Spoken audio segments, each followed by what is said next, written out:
Hello folks, Coach JayCi here with another home body sculpting and mobility video. This is more of an informative video than a workout video. I'm just going to go through different misalignments of the body, better known as posture distortions. We know what an ideal posture looks like. You would have been nagged by your grandparents and by your teachers and whatever to sit up straight, bring your shoulders back and the way in which you walk, do not slouch.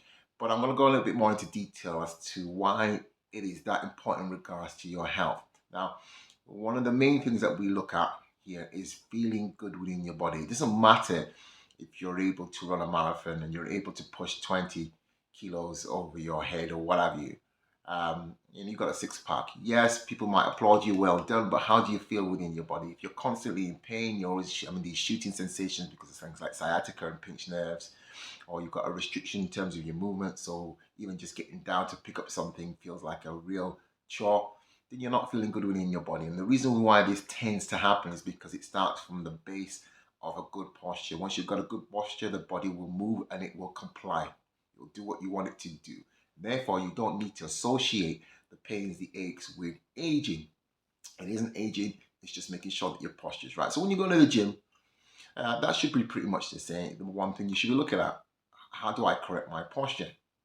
Now, the hard thing is that how do you assess your own posture? If you see yourself in the mirror, you're going to correct it anyway, no matter what. You usually know that you've got a poor posture by looking at yourself at some video footage and go, ooh, I see that a lot. I do a lot of video footage of myself and go, oh, well, that needs to be corrected, etc. So it's easier for me to be able to correct it, especially knowing what I know. So really, it's kind of, you need somebody else to look at you and assess you to get that corrected. I'm just going to go through some common ones very quickly. Firstly, if you were to go back 30 years ago, you would have noticed it's hard to do that, but the average posture would be very different. You'll get a few people with the rounded shoulders, etc. They're usually associated with old age, or maybe when teenagers being a bit lazy, but they'll correct it. Whereas the forward head posture, also known as text neck, would be very, very rare. Why? Well, the answer's in the name. It's the text posture. We're looking down at our devices and we're constantly in that position, probably around about 10 hours a day. Okay. Now remember the head, I say remember, you probably don't know that the head weighs around 10 to 11 pounds on average, and your body's supposed to bear that weight. So it stacks on top of the vertebrae in line with your midline of your body. Okay. Now when it moves and deviates away from the midline of the body, then the back muscles, the cervical muscles, the traps, upper trapezius and lower trapezius, will have to sort of bear that weight. You just imagine it carrying that weight and it's stretching out those muscles. And if we're not training it, then you can just imagine how much pain that's going to cause in the long run. And it will extend all its way all the way down the back. So we get a lot of people with lower back problems as well. And that's all because of this extended forward head posture. And it also affects the way in which we breathe. So really, we're not supposed to be in that position. When you go to the gym, there's no point doing really heavy weights if you're not correcting that. Okay. Now, as we work our way down in life, we will have a dominant side and a non-dominant side. I hesitate to use the word weaker, but we dominantly use that side all the time. And if you work in anything that requires manual labor, etc., painting, decorating, lifting, etc., then one side is going to get pretty much neglected, and then you get this asymmetric shift, okay, where one is kind of almost, so the muscles there are weak and taut, and the muscles on the other side are been shortened and in a shortened state. Okay, again, you need to be assessed, relax, and would you be able to see that, and then create a exercise program that helps to realign that as well. Okay, working up further down, we got the hyperextension of the legs. We would have called it bandy legs when we were younger. Okay, so bandy legs is so common because we sit down for too long. Sitting down has become the modern day smoking. We should really, I think, 3 hours, 3.5 hours is reasonable a day. But on average, it's kind of 7 to 8 hours a day. And then we get that imbalance again. So we've got the posterior chain muscles, which are being totally neglected. That's the glutes, the hamstrings, and your calves, and they're becoming sort of long, elongated and taut. And then you've got the muscles at the anterior region of the body, we should just be in a flex state all the time, shortened state, and that imbalance will happen. We used to see people with the bandy legs and do that karate chop in their legs, and they'll just automatically collapse. Just a little tap on the legs and they'll drop straight down on the floor, just as a joke. Winds people up, but it's a good little bit of banter there. Now we've got also the knee varus and new varus, also known as knock knees and bow legs. I remember bow legs being very, very common in the 80s and 90s amongst sort of teenagers who play a lot of football. So they would play a lot of sports and they wouldn't stretch afterwards. And then they'll go for their growth spurts as well. And so you can just imagine the muscles are getting overused, but are not being sort of elongated and stretched with the growth as well. So you get that rounded leg, sort of bow legs going on there. And then on the knock knee side of things, that is now pretty much more common nowadays.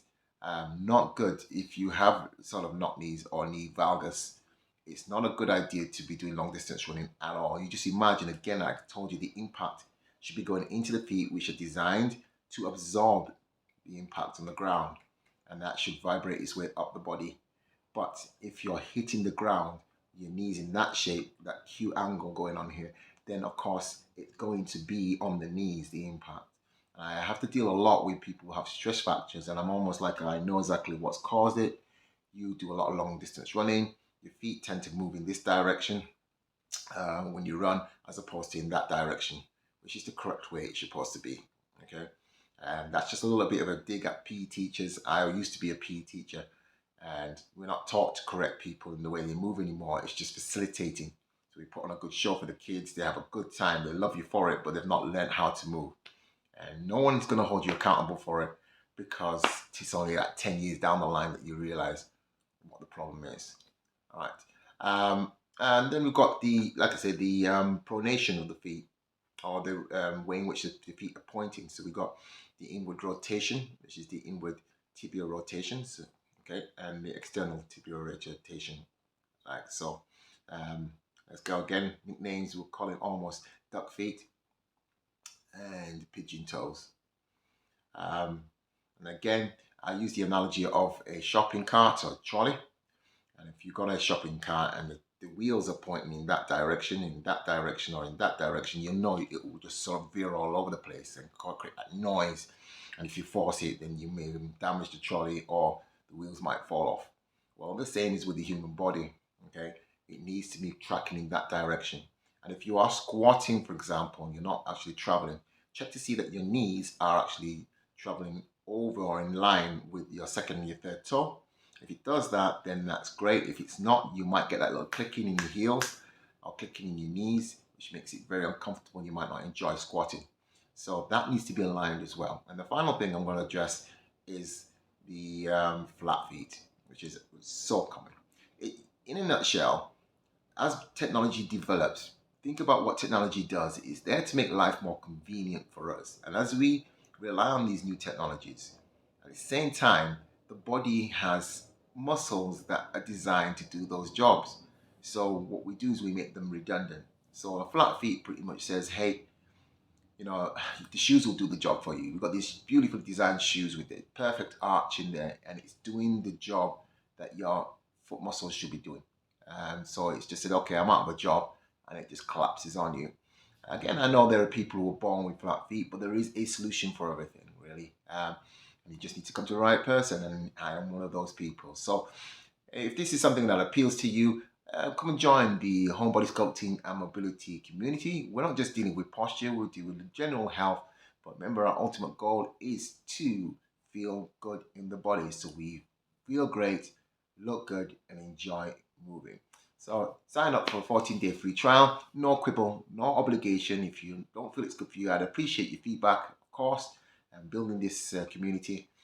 But at the end of the day, if you do want to continue, then just sign up. Thank you very much for your time, and I'll see you in the next post.